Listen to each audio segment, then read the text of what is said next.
Si vous êtes à la recherche des meilleurs jeux PS4 de 2020 pour pouvoir remplir vos heures creuses de jeux de qualité en attendant la sortie de la PS5, nous vous avons déniché un top des meilleurs modèles disponibles en tenant compte dans leur ordre de nos préférences vidéoludiques. Vous êtes prêts à découvrir quel sera le meilleur jeu PS4 de 2020 ? Alors on y va !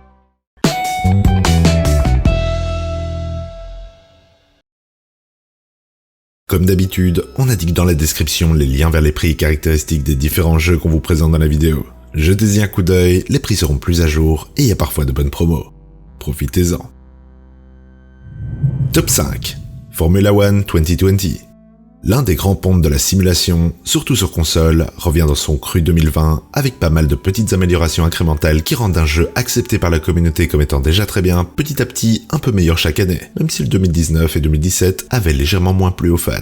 Ils n'ont pas vraiment changé le maniement des bijoux mécaniques que sont les F1. On a donc un gameplay bien rodé qui reste très agréable, mais on recommande tout de même un volant plutôt qu'une manette pour en profiter pleinement. On vous affiche une petite carte dans le coin en haut à droite si vous savez pas lequel acheter. Ne vous inquiétez pas, on a une vidéo pour ça.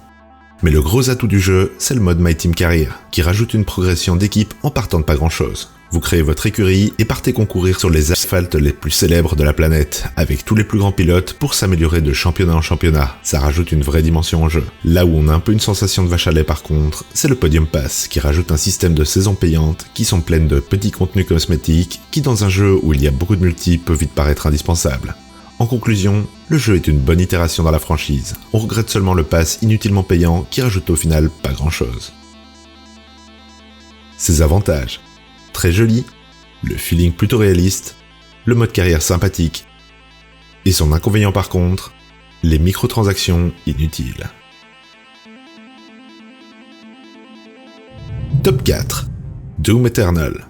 Doom n'est autre que l'un des pionniers du jeu 3D. Il a changé le monde en 93 en apportant la verticalité dans la FPS qui n'était alors que des labyrinthes en 2.5D. Il a ensuite été décliné en maintes versions sur énormément de supports jusqu'à ce qu'il parte un peu dans l'oubli après un troisième opus qui était plus un mix de démo technique pour le moteur d'id et un survival horror, perdant un peu son identité de shooter nerveux et rapide. Mais dans des éons immémoriaux, même la mort ne peut mourir. Et n'est pas mort le Doomslayer qui a jamais d'or. Son petit réveil a sonné depuis 2016 en défrayant la chronique de par le retour à ses racines, dans quelque chose de brutal, jouissif et élevé par une BO magistrale de Mick Gordon. Voilà qu'en cette belle année 2020, le héros le plus loquace du monde revient pour d'autres péripéties dans le joli monde des technodémons. Mais il n'y a pas à s'en faire pour lui, car quand il arrive dans les tréfonds de l'enfer, ce sont les démons qui tremblent en sa présence. Le jeu fourmille de nouveautés en termes de déplacement, d'upgrade d'armes, de finishing moves et de variété d'ennemis, le tout avec des boss impressionnants et originaux. Il n'y a au final pas grand chose à dire sur Doom Eternal, si ce n'est que vous l'aimerez si vous aimez les FPS nerveux et où l'histoire ne vient pas desservir l'action. Si vous avez aimé l'opus de 2016, vous aimerez toujours son millésime 2020. Par contre, si vous n'avez pas fait le premier, courez l'acheter,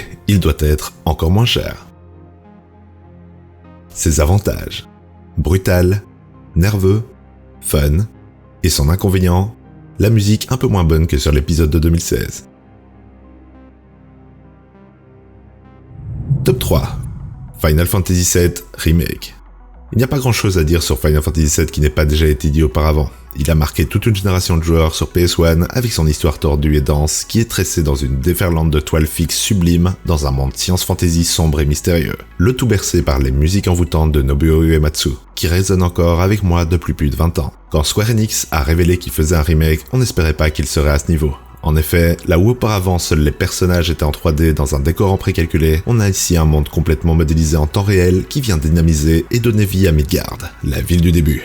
Et pas grand chose en plus en fait, car là où le jeu original se targuait d'avoir une aventure de longue haleine, Square a décidé de sortir en épisodes qui s'étaleront sur de longues années. Et c'est donc là le plus gros problème du jeu, car malgré la somme faramineuse de travail qui a été mise dans ce monde pour le mettre au goût du jour, on a un sentiment de chapitre 1, voire 2, qui ne nous quitte pas à la fin du jeu. Au final, on a donc ici un remake magistral d'un jeu légendaire, mais on va devoir attendre plusieurs années pour une version complète.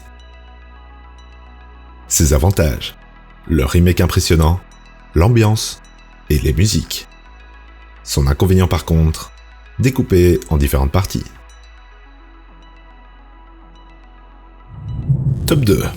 Persona 5 Royal. Le roi du dungeon JRPG, saupoudré de Slice of Life, revient dans une version qui, malgré qu'elle fût un port d'un jeu de 2016 sorti sur PS3, est tellement améliorée et fournie de petits plus qui rendent le gameplay encore plus agréable, et d'un jeu grandiose, on passe quasi à quelque chose de parfait. Même les joueurs de la version originale se délectent de tous les petits ajouts qui viennent avec cette nouvelle version. On a des nouveaux personnages, des embranchements d'histoire en plus et plein de nouveaux endroits à découvrir, en plus d'un grappin qui ajoute une toute nouvelle dimension au déplacement discret. Persona est un jeu étrange, mêlant la vie du protagoniste de jour et ses escapades dans le métaverse de nuit. Le premier tient parfois plus du visual novel, mais avec une écriture digne des plus grands. Et le second monde, haut en couleur, où les genres se mélangent dans tous les sens pour vous offrir une aventure palpitante. Le tout fait un jeu bien rythmé, lié à une histoire passionnante, qui résulte encore pour Atlus d'un grand jeu qui plaira aux fans du genre, pendant encore quelques temps en attendant la sortie du 6. Ses avantages. Plein d'additions, l'histoire tordue mais très bien écrite. Son inconvénient par contre, plus orienté vers les fans de la culture japonaise. Top 1. The Last of Us Part 2. 5 ans après les événements du premier jeu, on revient pour la suite des aventures d'Ellie et Joel, dans ce monde post-apocalyptique qui est celui de Last of Us Part 2. Naughty Dog a été cherché dans les derniers recoins de puissance et finition possibles sur la console de Sony, et ça sent. On a un jeu magnifique, bourré de détails et dont le framerate est optimisé tout du long. La technique et le sens artistique des artistes et développeurs sont ici mis à profit d'un univers extrêmement attractif qui nous immerge dans cette littérale jungle urbaine. Certains trouvent même que le ton est plus sombre que le premier épisode. Premier épisode que vous pouvez aussi vous procurer en version remasterisée sur PS4 pour vous faire l'histoire au complet. En un mot commençant, si vous aimez les jeux narratifs, il est tout simplement ce qui se fait de mieux cette année sur console de Sony. Attention cependant, qu'il n'est clairement pas prévu pour tous les publics. Ses avantages.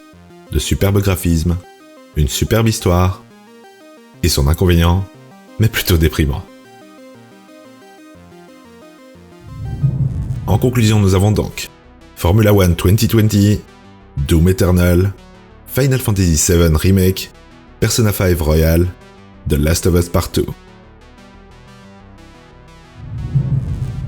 Voici qui conclut notre top des meilleurs jeux PS4 de 2020. Et vous, lesquels avez-vous préférés cette année ? Dites-le nous dans les commentaires ou sur nos Facebook et Instagram. On met leurs liens ainsi que ceux des prix et caractéristiques dans la description ci-dessous. Et si vous avez aimé ce top, cliquez sur le pouce bleu et abonnez-vous. Et faites-moi sonner cette petite cloche si vous voulez être notifié à chacune de nos nouvelles vidéos. Et sur ce, à la prochaine sur la chaîne des Dénichards.